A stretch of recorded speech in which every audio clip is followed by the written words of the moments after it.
This video is brought to you by HASA, providing products that deliver clean, healthy water for every aspect of everyday life. The bottom feeder, battery-powered vacuum system, because it sucks to clean pools, so cleaning pools sucks less.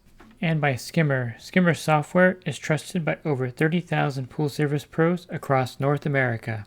If you notice that your Polaris, ATLAS, or MAXX isn't moving well in the pool, it could be something simple as the tracks needing to be changed on the cleaner. And these tracks are a wear part, so replacing them is something you'll have to do at some time. You can also get a complete tune-up kit if you wanted to change more parts in the cleaner. And I have a video detailing how to change all the parts in the Polaris MAXX or ATLAS cleaner. And now we're going to go ahead and remove the tracks.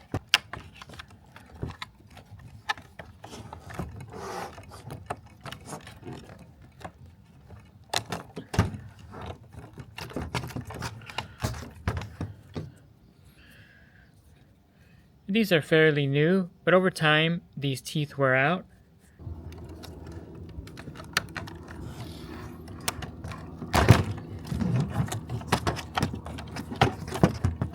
So the easiest way to get the tracks on are to put both ends over the shield here. So I have that one over there like that. And I have the one in front like that.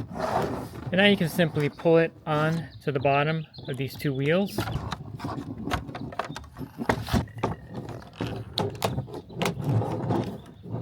And it's pretty easy.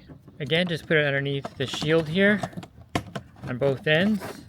Should look something like this. Then you just want to pull it over here. And then pull it over to the back.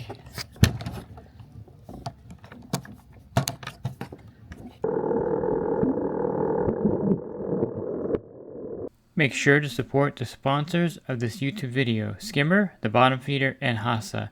They make this content possible.